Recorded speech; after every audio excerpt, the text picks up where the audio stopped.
Your life isn't stressful, but you are.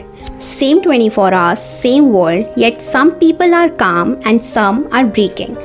The problem isn't outside, it's this, a mind you never train. But yoga is a training for your mind. When breath slows, chaos loses control. You will lose balance, but yoga teaches you how to return. Strength isn't loud, it builds quietly every single day. And sometimes the strongest thing you can do is a pause. You can't control people, you can't control outcomes, and you can't control life. But you can control is how to respond.